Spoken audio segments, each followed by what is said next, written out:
unexpected guests have shown up at our planet party, and we have no idea where they came from or what they're doing there.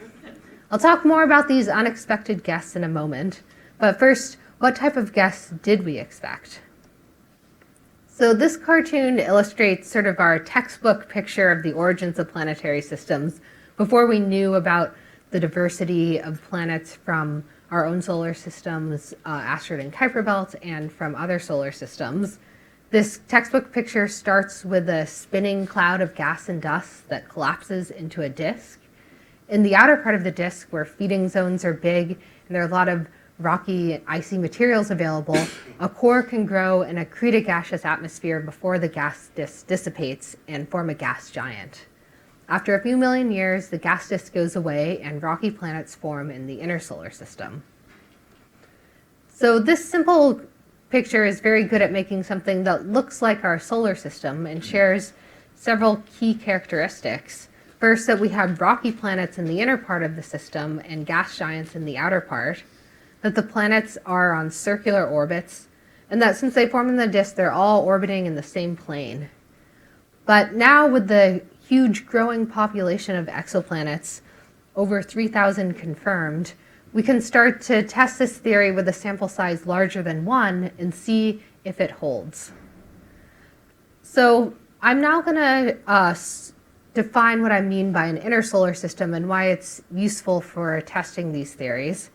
So this is a plot of planet radius versus orbital period, where I put the solar system planets on the plot. There's a lot of white space, and that's where most of the known exoplanets have been detected. So we don't have planets inside the orbit of Mercury in our own solar system, and therefore they're a new window on the origins of planetary systems, a new testing bed for our theories. So our earliest views through the window were sort of peeking through the blinds. The earliest surveys were only sensitive to giant planets, so we peeked through the blinds and were a bit horrified by what we saw, which was giant planets orbiting very close to their star. So these were the first unexpected guests to the party, including hot Jupiters, which are giant planets that orbit 10 times closer to their star than Mercury to the Sun, planets on highly elliptical orbits, and even planets whose orbits seem to be misaligned from their host star's spin axis. So even with the first exoplanet discoveries, we're already starting to see that not all planetary systems share these key characteristics. Sometimes gas giants are not in the outer part of their solar system. They're orbiting very close to their star. Sometimes orbits are elliptical, and the misalignment of those planets at least gives us a hint that maybe not all planets are orbiting in the same plane, or at least not the plane that we expected to see them in from this gas disk formation. So these planets were quite surprising, but they're not super common. They're maybe around about 1% of stars. So it's been exciting that more recent transit and radial velocity surveys have been sensitive to more of the intermediate size and mass planets, which I'll refer to as super-Earths. So when we then fully lowered the blind and looked out the window, we were then astonished not only by the properties of planets, but just by the huge number. So here's a zoom in on that plot of planet radius versus orbital period. This is just discoveries from the Kepler mission. And all the planets in that black box have orbits interior to Mercury's, and they have sizes between that of Earth and Neptune. So they're planets that we'd call a super-Earth or mini-Neptune.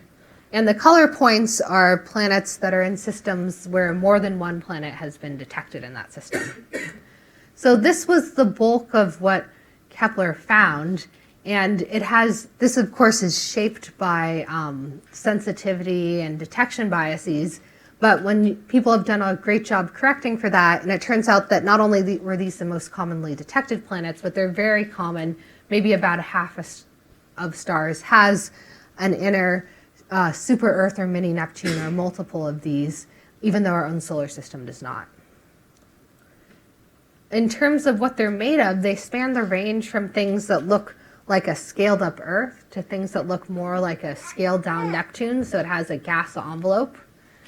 In this plot of bulk density versus planet radius, Planets between the size of Earth and Neptune span more than 2 orders of magnitude in their bulk density, ranging from things that are dense enough to be purely rocky to those that need a substantial contribution from volatiles to their volume. Multi-transiting systems are also dynamically cold, which let me define what that means, a terminology adopted from the Kuiper Belt. And if you think of a planet being on a circular orbit, coplanar with all the other planets in the system, and any eccentricity or mutual inclination that deviates from that is like a random thermal velocity, a very elliptical or inclined planet would be dynamically hot, and a very flat system with circular orbits would be dynamically cold. And when we compare Kepler planets even to the rocky planets in our own solar system, they're very flat, very circular, and very tightly packed in terms of their mutual Hill radii, which is a planet's zone of gravitational influence.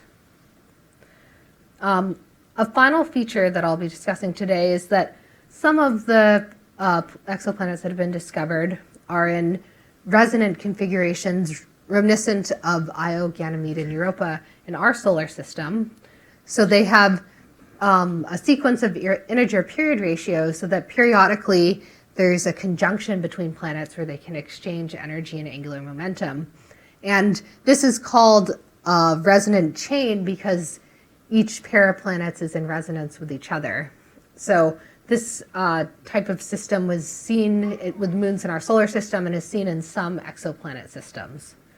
Systems of super-Earth are sometimes configured in resonant chains. These are some of the examples, which implies some sort of dissipative process that changed the orbit or moved around the planet was at work in the system. That being said, this is a handful, and there are also many systems that have been found where the planets are not in that configuration, so it's not universal. So if we go back to our cartoon for the origins of planetary systems, now again we're seeing that we don't just have rocky planets in the inner solar systems. We have planets that span the range from rocky to mini Neptune, and that there's maybe an issue with their orbits being too flat and circular, given what we expect from our solar system planets and the models that form them. So these are some hints that, not necessarily that this textbook theory is completely wrong, but that the diversity of inner solar systems is teaching us that it's incomplete, and that we need a new blueprint for the origins of planetary systems. So by a blueprint, I mean something that would take us from the initial conditions of the planetary systems, which might be related to the disk properties, detail how this leads to different physical processes in different systems, and how that leads to the diversity of orbits and compositions that we observe today. So a big goal now that we have all these exoplanets is to construct this new blueprint. For inner solar systems in particular, there's a couple questions that I want to focus on today. First, what causes the diversity among inner solar systems? So why is one inner solar system different from another? And then what are the implications for the formation and evolution of all planetary systems? I'm going to start by spending just about 10 minutes on those very unexpected guests, the hot Jupiters in inner solar systems. I could talk about them all day, but I'm going to limit myself to just a short piece on them because I think they're really helpful for illustrating how we go about actually answering this question and how we go about using inner solar systems to try to construct this blueprint. So recall with that textbook theory for the origins of planetary systems that we expected gas giants to form far away from their stars. So that's in great contrast to what we actually see. Hot Jupiters like HAT P2b and WASP 47b, which have orbital periods of just a few days despite being about the size of Jupiter. So there's basically 3 categories for the origins of these hot Jupiters that we can consider. One is that despite all expectations, they may have actually formed close to their star. But alternatively, they may have formed further from their star, maybe out where our own Jupiter did, and then somehow moved in. So they could either undergo disk migration, so that's through interacting with that protoplanetary disk. Or the other migration scenario, which I'll walk you through, is called tidal migration. So in this scenario at the top, something, maybe another planet in the system, disturbs the planet onto a very elliptical orbit. And then it can undergo close passages to its host star, and this raises strong tides on the planet that can shrink and circularize the orbit and also give you a hot Jupiter. So it seemed we were a little bit stuck on this for a while. Like, theorists can debate which sounds more plausible, but to really be able to figure out which of these are at work, we need more information. And so even though people don't get as excited when they discover a hot Jupiter nowadays, it's still very exciting because it's contributing to the diversity of hot Jupiters that we can start to probe and get additional information that can help us test out these different theories. So we recently wrote a review article where we considered all the different observed properties of hot Jupiters that we could think of, and then how those square with the different origins theories. So we thought about orbital properties like eccentricity, semi-major axis, and occurrence rates, physical properties like radius and atmosphere, properties of the host star like age, obliquity, and metallicity, how their properties are similar or different to planets at longer periods or smaller sizes, and what sort of companions are in the system, either distant or nearby. And we constructed this large table, which I don't expect you to actually read in detail, where we looked at each piece of evidence from the observation and then, is it consistent with those three theories? Check. Or is it inconsistent? X. Or is it ambiguous, which would be O or T? And I don't want you to read this table, but just to notice that in each column there are both X's and checks. So there is observational evidence that's like, okay, that's completely consistent with this theory, and no way could that work with that theory. And so to me, this tells us that we can't just have one origin scenario operating for hot Jupiters, even though that would be more satisfactory. I don't have time to go through all these properties, so I'm just going to choose a couple to focus on, and then if you want to see if you agree or disagree with our interpretation of the evidence, you can check out the article. So the first that I'll talk about is the eccentricity. And so now I'm going to show a cartoon of eccentricity versus semi-major axis. So hot Jupiters are things, let's say, within 0.1 AU, so they're on your left part of the plot. And this cartoon is showing how different mechanisms populate this diagram. So you can have planets scattering each other to large eccentricities. You can have disk interactions moving planets around, though not really changing the eccentricity. And the key sliver that I want to focus on is that red region. That's the region where a planet has a sufficient eccentricity for its semi-major axis to undergo tidal migration. So it's getting close enough to the star that tides raised on the planet can shrink and circularize the orbit. And the nice thing is that there's part of the plot right here, which are hot Jupiters with moderate eccentricities, that's only being populated by that mechanism.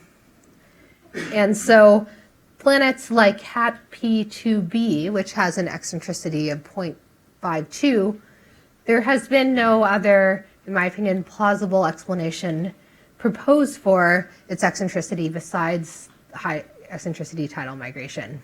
Too eccentric to excite with the disk, too eccentric to excite by scattering with nearby planets. Even a more distant planet is going to have its effect swamped out by GR, so it can't be raising the eccentricity. Maybe someone can think of something else someday, but so far only high eccentricity tidal migration can account for that. Here's WASP 47b, which I'll keep referring back to. It has a low eccentricity, but based on that, we don't really know whether WASP 47b with its low eccentricity came through this channel, or maybe it just formed there or moved in through interacting with the disk. So we need to bring in some more evidence. The next piece of evidence I'll touch on today are companions. So most hot Jupiters lack nearby companions, in stark contrast to other planets. But there are exceptions. Most strikingly is our friend WASP 47b. It has 2 little planets nearby. And if a planet is coming in on an elliptical orbit, migrating, shrinking and circularizing, it's going to wipe out any little planets along the way.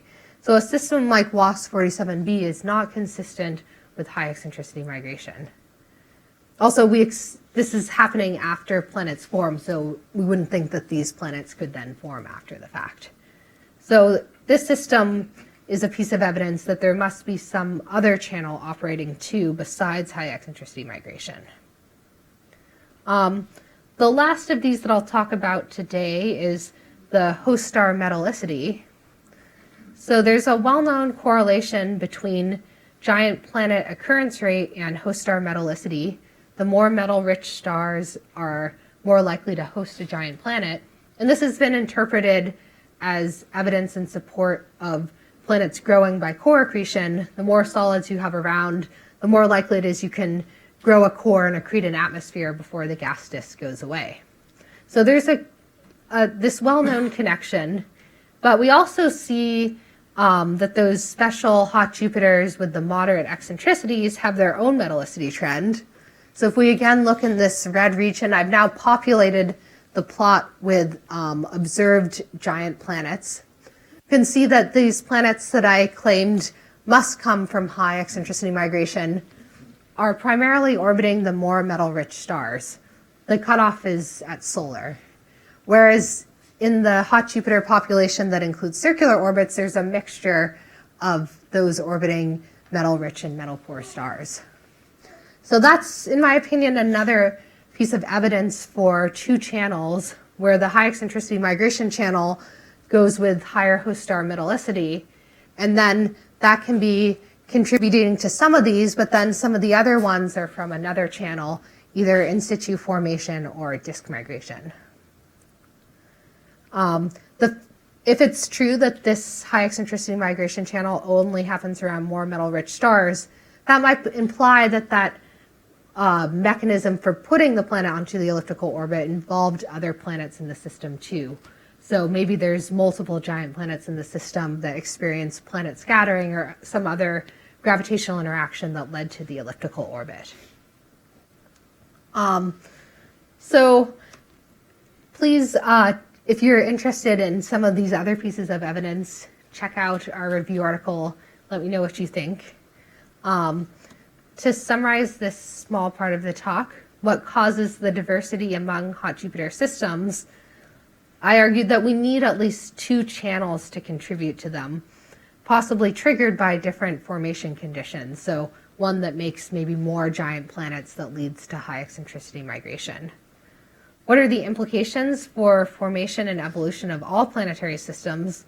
A big implication is that both violent and gentle processes can sculpt planetary systems. In some systems, you might just have the planets being sort of shuffled around or even just staying where they form, but in others, something more dramatic happens that can lead to elliptical orbits. And I always say that even if you're only interested in Earth twins, if that's going on in your solar system, you want to know about it for understanding whether that Earth twin is habitable. Okay, so I'm now going to move on to those smaller super Earths and mini Neptunes and inner solar systems. We have the same questions about their origins. Did they form close to the star, or did they get there through some sort of migration process? And given how things worked out with the hot Jupiters, where it seemed like there were multiple origins channels contributing, it's tempting to try to divvy up the diversity of super Earths into different origins channels and say, okay, maybe the single systems came from tidal migration, and maybe these closely packed ones in resonance were disk migration, and maybe some of the rocky ones formed in situ. And that may be going on, but I'm going to argue today that in situ formation can, in many ways, very satisfactorily account for this diversity of super Earth and mini Neptune systems. So recall our textbook version of the origins of planetary systems.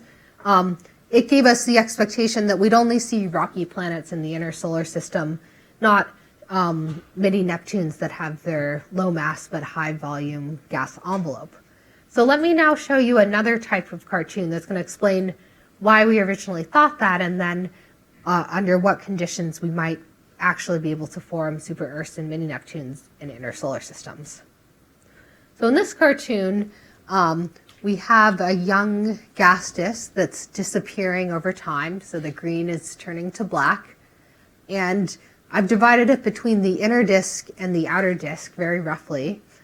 In the inner disk, where the feeding zones are much smaller and we don't have ices, the little embryos that can grow are small. They're like Moon or Mars mass. Whereas in the outer system, a bigger core can grow.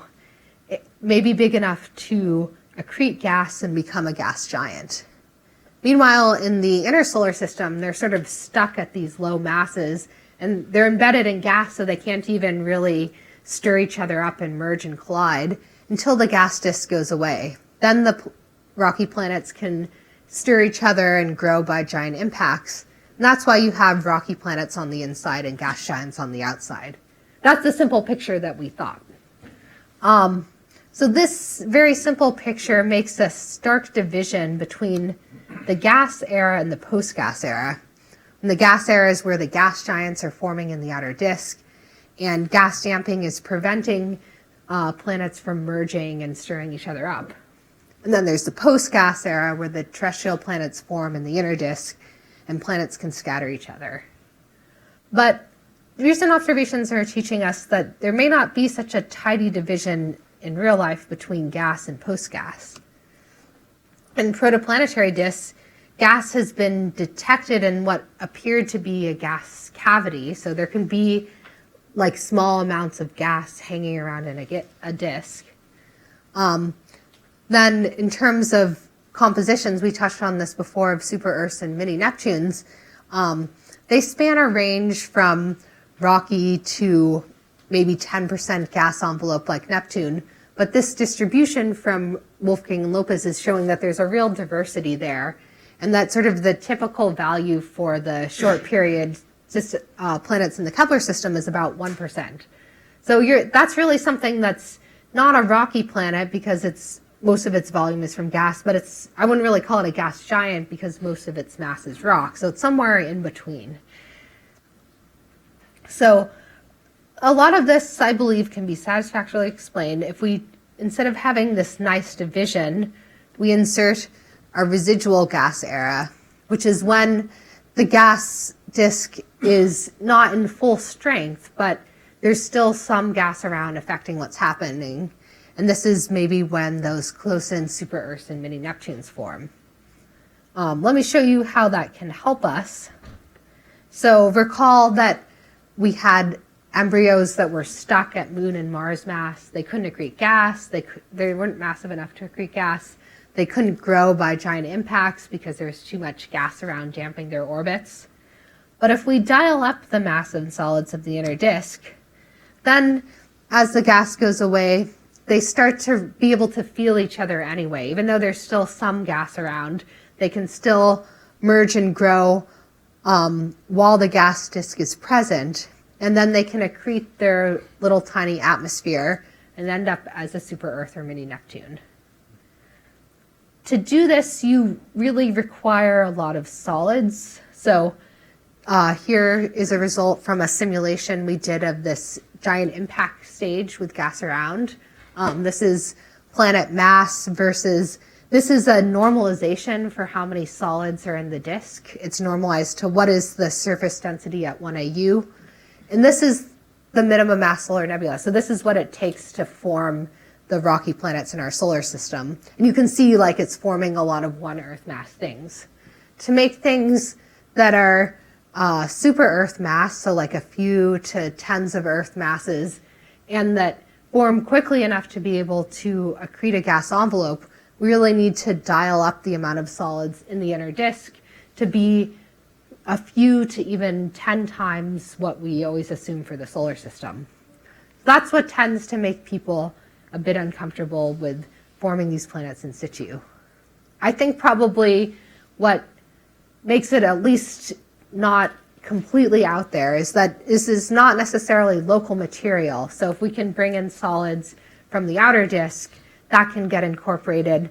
And so it's not necessarily the local stuff that's dust that's just coupled to the gas, because as Schilkening and all have argued, that would be like a giant amount of gas that would be gravitationally unstable. But if instead we just shift in all the solids from the outer disk, maybe this is starting to seem like not a completely ridiculous amount of solids to grow super Earths and mini Neptunes out of. But we need a lot of solids. Okay, so we talked about the diversity of compositions in super Earths and mini Neptunes. And one way that we can account for that with an in situ formation model is that a range of disk conditions can lead to a diversity of compositions. So we saw that a bit. Let's look at this plot first in the first plot I showed. So depending on how many solids were in the inner disk in the model, in some places mini Neptunes were forming, in some cases super Earths, in some cases a mixture of super Earths and mini Neptune. And it depended on exactly how many solids were around in the inner disk, because that was affecting can they form in time to get their gas atmosphere before the gas disk goes away. We recently translated this into radius versus mass plot, motivated by work by like Wolfgang, Rogers, and Ford and others, showing that there's a lot of intrinsic diversity in the mass-radius relation. So here are the simulated planets, the radius they ended up with as they accreted gas and their mass, and the color coding shows the amount of solids in the disk they formed from. So red is like a very solid, rich inner disk, and blue is less so. And a lot of the scatter could be just random because this is happening stochastically, and maybe in one system you form in time and in another you don't. But does seem to be a nice contribution from a diversity of solid surface densities, if that's what's happening in nature. And that the more solid disks, the disks with more solids get to form bigger, puffier planets, and the disks with fewer solids get to form smaller, rockier planets. Another way we can look at this and try to connect with other observable properties is, let's look at the plot on the right first. This is the simulated planet radius as a function of that amount of solids in the inner disk, where this is like similar to what we think for the solar system. So we expect from the simulations that there would be a strong trend between the size the planet ends up with, which is mostly controlled by how much gas it has, and the solid surface density. Of course, we can't go back in time and know what the disks were like that planets formed out of. So we compared to the host star Metallicity, which is not a perfect proxy, but maybe gives us some sense for which disks are more solid rich. And in that comparison, we see that there does seem to be an absence of smaller planets in the higher metallicity, orbiting the higher metallicity stars, but not a corresponding absence of larger planets orbiting the low metallicity stars. And one thing that is pretty challenging to disentangle here is that since we're requiring this big amount of solids that I just said like probably needs to come from the outer disk, there's something controlling that, like how efficiently you're transporting things, or whether those solids are moving slowly enough to get incorporated, that may be a separate parameter from the total amount of solids in the whole disk. So because of that, I think it's hard to do a one-to-one comparison, but it is consistent that we're seeing fewer smaller planets around the higher metallicity stars. Remember the problem that we had, that the multi-transiting systems were very dynamically cold, so they were very tightly packed with low eccentricities and inclinations. This can also be helped by forming them while there's still some gas around in the disk. So when we try to form our solar system planets, we assume all the gas is gone, and then you're having your giant impacts and mergers without any gas around. But when you let gas stick around, not only can you get a gas envelope, but it can provide a more gentle environment that lets planets get more tightly packed with lower inclinations and eccentricities. And this effect persists even throughout the lifetime, long after the disk went away. So our expectation from the simulations is that the mini Neptunes would also be dynamically colder. This is a histogram of their spacing, and the thin line is the mini Neptunes, the thick line is the rocky planets. The rocky planets are more widely spaced, and then the mini Neptunes are more tightly spaced.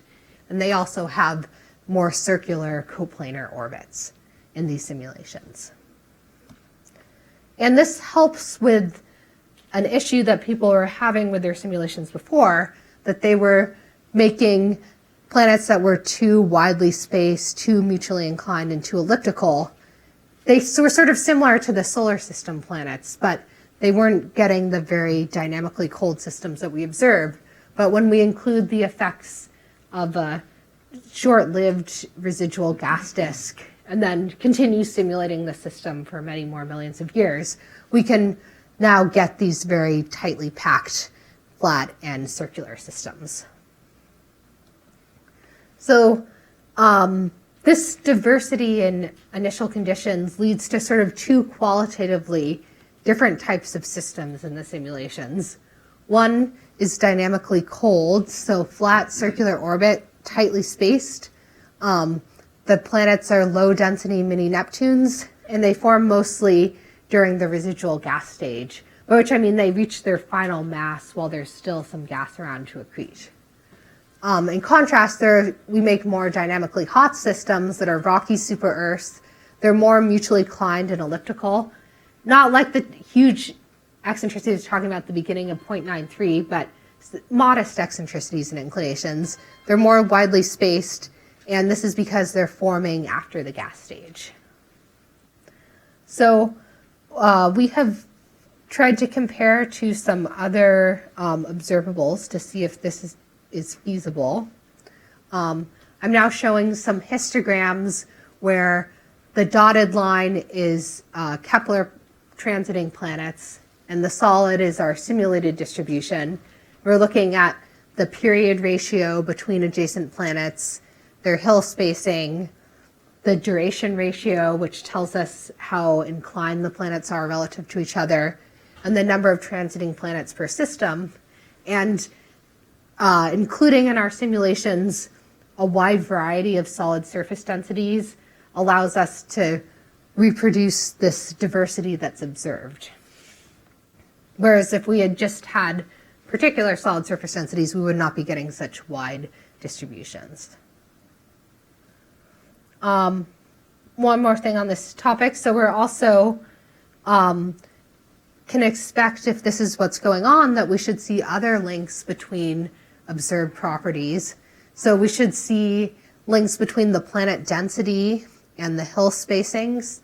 What I was talking about, that the lower density mini Neptunes are going to be more tightly spaced, and links between the planet radius and eccentricity. So the puffier planets are going to have more circular orbits.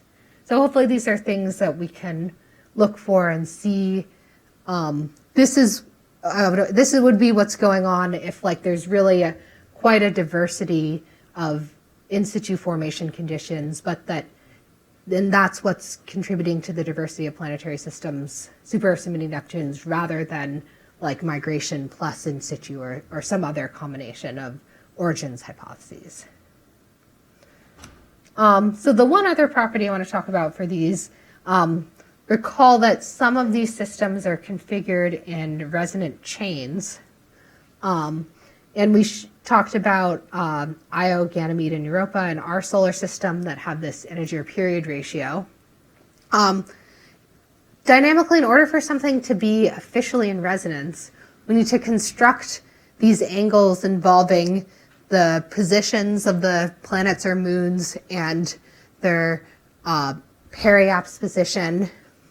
For a three-body resonance, it actually only depends on their positions. And when we take one of these angles and it does a little oscillation, instead of sweeping through all values, that's how we can determine it's in resonance. And interestingly, there have been some Kepler systems where they've managed to characterize the orbits well enough that when they integrate all the solutions, they can diagnose whether the planets are actually in resonance or if they just have the right period ratios but aren't in an official resonance. So resonance has often been considered a hallmark of planet migration. When you see a system with these orbital resonances, you expect it migrated through a gas or planetesimal disk. But basically, many types of dissipation can contribute to this, and it doesn't need to be a long period of migration to get captured. So Mariah McDonald, who's a graduate student, has been working with me on simulating 3 different pathways for getting things into orbital resonances for some of the observed systems. The first is the long distance migration. So let's just look at this bottom plot to begin with. These are the planet's orbital periods and days.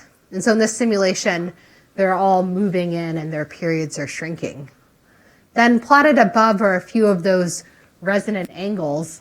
What you should look for is like a tight libration like this instead of sweeping through all the angles. That means it got captured into resonance. So no surprise that long scale migration works well for this. This would be like you form like 10 times your current major axis and then move in. But also we can do this through short scale migration or eccentricity damping only. And we've looked at this for 4 systems. I'm showing TRAPPIST-1 just because it's such a cool system.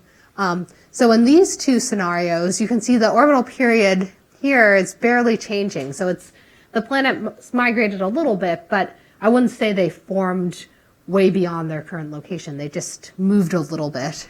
And in this case, the orbital periods are staying pretty much constant. The planet's just interacting with the gas disk, getting its eccentricity damped, and that can also capture them into resonance. So we found that for these observed systems that we can capture planets into resonance through 3 different histories, and that seeing it in resonance is not necessarily a smoking gun, that it has to have migrated from a long distance away. Complementary to this, Sarah Morrison, who's a postdoc, has been working on mining our in situ formation simulations to see how often do planets just naturally end up in resonant chains. We didn't intend to put them in resonant chains, but do they just get there? Because they do have to be rather close to their current location in order to do that if they form in situ. I should say their period ratios have to be pretty close to integers where they form in order to do this. And she has indeed found some examples where, again, just like try to look for, these are resonant angles, like compact ones that aren't sweeping from 0 to 360. There are systems that both have 3-body resonances involving 3 planets and consecutive pairs of planets in orbital resonance. It's not very common in our simulations, but it's also not necessarily common in the observations. So this could be consistent with just having those small number of resonant planets form pretty close to where we see them. So to summarize the super-Earths and mini-Neptunes, what causes the diversity among super-Earth and mini-Neptune systems? Today I argued that a plausible explanation is a range of formation conditions in the planetary disk, rather than multiple origins channel like migration and situ contributing like with the hot Jupiters. Maybe it's all in situ, but just different types of conditions. What are the implications for the formation and evolution of all planetary systems? Here we found that a short residual gas era can have big consequences for the final properties of planets and really shape both their compositions and orbits. And that's something that we can probe happening at various parts in the disk, not just the inner solar systems. So that's what we have to compare to right now. So we're trying to move toward this new blueprint for the origin of planetary systems. And today I talked about how both hot Jupiters and super-Earths and mini-Neptunes let us use the type of short period planet that we don't see in the solar system to try to identify what type of conditions and different physical processes are important for reproducing the diversity of orbits and compositions that we observe among exoplanets. We basically needed to update that simple theory to include more diversity in the formation conditions in the disk and different physical processes that arise afterwards, like high eccentricity migration. As we move toward this new blueprint, a few areas that I find particularly interesting that I hope many of us can focus on is trying to disentangle the contributions of formation and migration, particularly in super-Earth and mini-Neptune systems, where I now feel somewhat convinced that it's possible to form most of them in situ, but that's not to say that that's actually what happened. There may be a substantial component that underwent migration as well. I'm interested in us considering to what extent evolution of planetary systems over time contribute to the diversity. So is it nature, like different formation conditions, or is it nurture that we're seeing planetary systems at different states and ages? And I lean more towards this one, but this has been claimed many times in the literature, so we want to try to disentangle that. And then linking planets' birth disks to the demographics of mature planetary systems will be really helpful in constructing that blueprint. A few specific questions that me and my collaborators are focused on. One is, what origins hypotheses can account for the properties of warm Jupiters? So these are the somewhat longer period counterparts to hot Jupiters, and a lot of the theories tested and fine-tuned for hot Jupiters are failing to reproduce the properties of warm Jupiters. So they're a new testing ground. With some of the results that I showed, do most super-Earths and mini-Neptunes form in situ, or do they migrate? Then we're exploring to what extent evolution over time contributes to the diversity of planetary systems and trying to link young planetary systems to the mature ones that we observe today.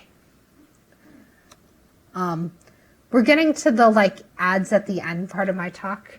Ad one. We've recently been working on an interesting now submitted test system, which is really exciting to have actual test planets to work on. You'll see our friend WASP-47 at the top. That's that hot Jupiters that has a bunch of little planets nearby that are in or near orbital resonance. It kind of looks like that hot Jupiter is sort of a tip of the iceberg of an architecture that's more common in warm Jupiter systems, where you have multiple giant planets in resonance, and you often have an inner super-Earth or a mini-Neptune close to the star. In the case of TOI 216, I was sure that a mini-Neptune or super-Earth was going to be found, but Chelsea Huang really mined the data, and there doesn't seem to be one there, at least down to 1 Earth radius.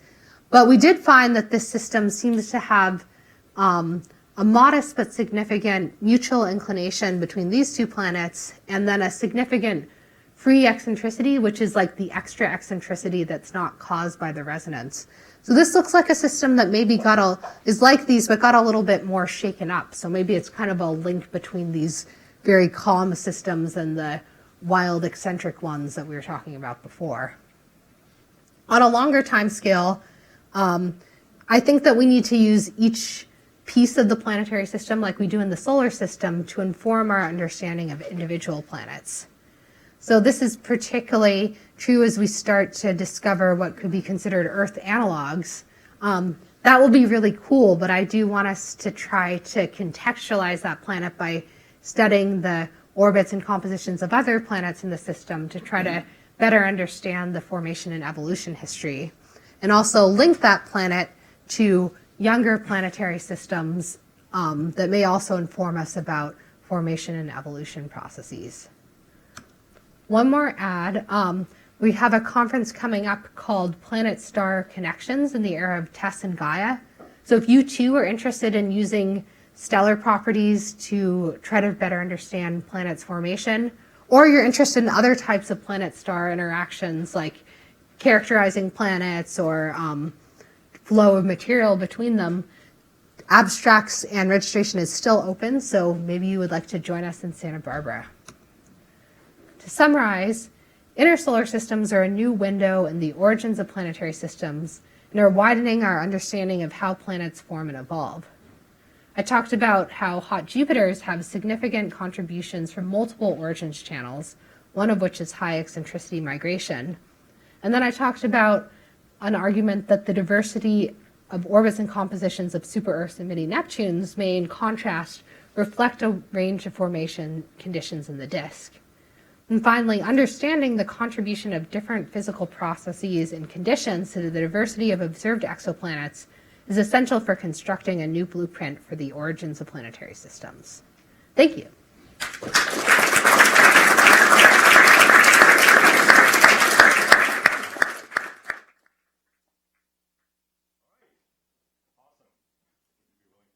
Some questions?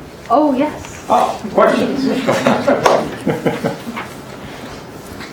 Now, turning around the ancient question, is it possible, or do we know now whether there are stars, any stars that do not have planets? That's a good question. I think it's hard to rule that out. And it seems that as we probe new parts of parameter space, we're always finding new types of planetary systems and new types of planets. But people have actually tried to statistically model that for some subset of planets. Like if a star has a bunch of Plutos around it, we're probably not going to be able to rule that out anytime soon. But they've tried to see like what's the intrinsic fraction of planetary systems based on what we detect. And they're often finding fairly high values for a system having the types of planets that we can detect, even if we didn't actually detect them in that system, which is pretty exciting, given that we had no idea what order of magnitude the number was until 20 years ago or even sooner. Karen? Yes, I was wondering about the connection between the migrating Jupiters and the Metallicity. So I think you suggested that the connection might be that you form multiple Jupiters in the outer disk. So do we have enough statistics for the systems where there are indeed multiple Jupiters at large distances? Do those stars have high metallicities? Yeah, that would be a really good test. And when I last looked into it, the statistics were not sufficient. I'd be interested if observers are probing that further. There does seem to be, this is not really directly addressing your question, but there does seem to be an excess in hot Jupiter metallicity beyond what you'd expect from the overall giant planet occurrence rate. But that doesn't address why it is. And there's actually, there was a paper, this was actually for like just trying to explain the eccentricities, that tried to explain that like a planet interacting with the disk might be more likely to get its eccentricity raised in a more metal-rich disk because of some shattering or where exactly the gap was. But that was not really able to explain these like 0.4 or 0.5 eccentricities. So that's, I think that would be a good thing to observe if it doesn't exist already, and help us firm up that interpretation. All right. I realize this is slightly different from the topic you talked on when you concentrate on planets. But I was wondering if you have done any thoughts or simulations about the formation of satellites around planets. Oh yeah, that's a good question. So I have not myself done simulations of their formation, but I have studied the dynamics of the inner moons of the planet Uranus, which are very interesting because when you integrate their orbits, they're not stable, which when we have exoplanets, we're like, oh, the orbits must be wrong. But in this case, the orbits have been extremely carefully measured, and they're definitely not stable. So this is probably a system that's, people have speculated as things collide and turn into rings and then reaccrete again. I was specifically looking at the roles of multiple overlapping resonance in making the system unstable. So there's definitely interesting analogies there. And with the TRAPPIST-1 system, I keep seeing it compared to Jupiter and its satellites, as if maybe there's a continuous scale where planets are the giant planets and their satellite systems are the smaller end of that scale. But I do think that there's also other processes going on in giant planet systems that aren't in planetary systems and vice versa, like the oblateness of the planet can be very important in the dynamics of some of the satellite systems. So I don't think there's like a perfect continuum, but there's definitely a lot to be learned on both ends from considering satellite systems or planetary systems. Does the absence of a super Earth in the solar system put any interesting limits on a solar nebula? Yeah, I would say if this interpretation is correct, it would tell us that we formed in a disk where the inner disk didn't have a lot of solids for whatever reason. Then the question is why, because it's not like we're a low metallicity star. Maybe something preventing us from either getting or incorporating the solids from the outer solar system. And some people have considered how giant planets can establish pressure bumps that can trap stuff on the outside. So that's a possibility. Definitely something to ponder further, but I did see a recent study by Marta Bryan that it seems that these super systems maybe are more likely to have a giant planet on the outside. So that might, the interpretation that our system is special because we have a giant planet might not really be consistent with that. So there's still a lot to figure out there. Yeah, that's So I have a related question, which is that you've argued that the mini Neptunes reflect a range of formation conditions in the inner disk, but what kind of implications does that have for what's going on in the outer disk, and how does that affect planet formation out there? Yeah, so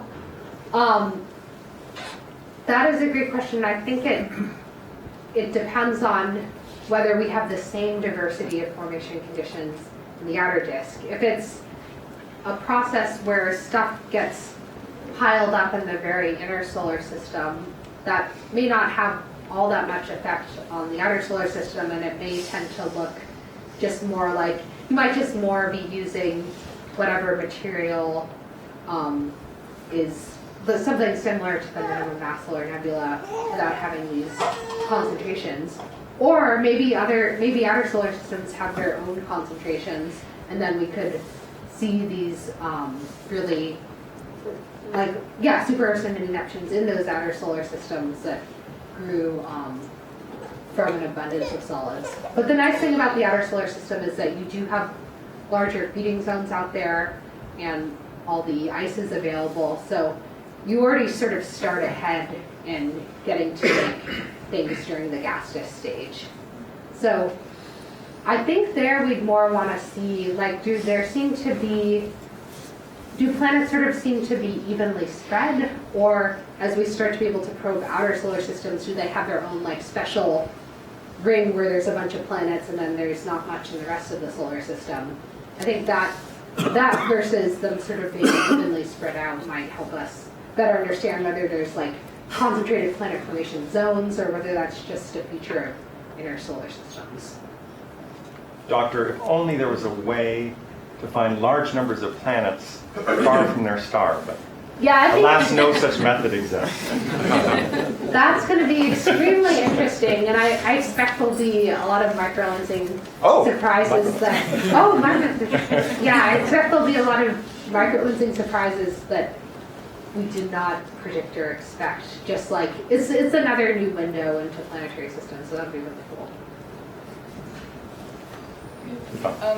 Did you happen to study the dependence of orbital architectures on stellar type? Because I would imagine that might affect the properties of your disk and its dispersal times, perhaps. Yeah. So I have thought a bit about it. A couple of the projects that I did were with Eve Lee, and we originally started working on it because she was really interested in some of these observational results, like Sarah Ballard and others, showing that lower mass planets seem to have more transiting planets, maybe intrinsically more planets, or maybe just flatter systems. We were trying to think about why that could be, and everything we thought of turned out to be independent of stellar mass as we did the derivation. So that was a disappointment, but we found the project went in a different direction. So we've continued to be puzzled about that. And in the framework I presented, if there's not things that are missing, it would have to be that the disks are different rather than something about the orbits around smaller stars affecting it, because that mass dependence goes away. But something about the disks is possible. And I have seen some studies suggesting that low mass stars disks may stick around longer, so that could certainly help with forming super Earths and mini Neptunes in time, I think. Okay, I think last question. Can you say anything about planetary systems around double stars? Oh yeah, well, so there. No, this is sad. I went to extra slides as if I had a slide about that, but I don't. Yeah, there are two types. So sometimes the planet's orbiting a pair of stars. Sometimes the planet's orbiting one star, and there's another star that's also bound to the system. The type where it's one planet orbiting two stars has been really interesting for people to work on from an orbital dynamics perspective. I haven't personally done it, but just seeing where those planets would be stable and some of the very interesting variations in the transit times you can get in that type of system have been pretty interesting for people to study. Then the other type of system where the planet's orbiting one star and then there's a further out star, that was once thought to maybe be the whole story for hot Jupiters, that the stellar binaries triggers a high eccentricity through the cosine mechanism. That's what leads to high eccentricity migration. I think the dependence on post-star metallicity is not so consistent with that being the predominant channel, and is more consistent with another planet being the main perturber, but it still may be contributing in some systems. Then the only other thing I can comment on is that having another star in the system can certainly affect the disk and how excited the material gets just from the presence of two stars. So that may lead to some different properties of planetary systems depending on whether there's a binary, which people have been trying to investigate. All right, well, we are very fortunate to be joined by Kenzie Bach. Kenzie, can I invite you up, please? And let's see, so Kenzie, you're a lecturer here at Harvard College, and you work in affordable housing with the city of Boston, but I believe you also have a connection to a certain Bart Bach. Is that correct? Yes, and Priscilla. I'm actually the second Dr. Priscilla Bach. Very good. I'm Priscilla Mackenzie, not Priscilla Priscilla, but yeah. And you are the great-granddaughter. Great-granddaughter. Awesome. Can I ask you to? You were named after your Yes, I was named after my great-grandmother. It's quite something when you get your PhD and your great-grandmother got hers 95 years before you. Rebecca, congratulations. Oh, thank you so much.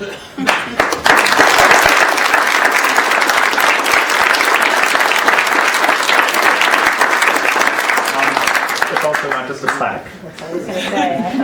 I thought there might be. I know enough about this to think there should be something. And then also, we're so grateful. It's such a great connection that the family over the years has come out and continued to support this work. We really appreciate it.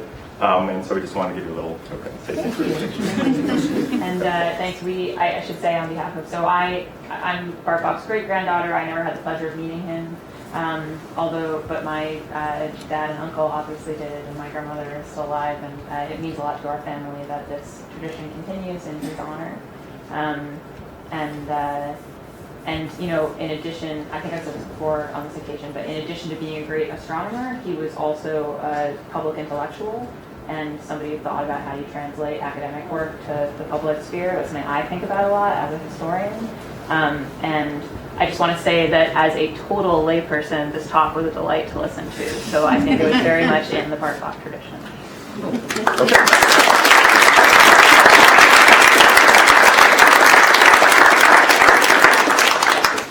All right, mind if I get a photo? Let's back it up from extra slide. Open up your title slide.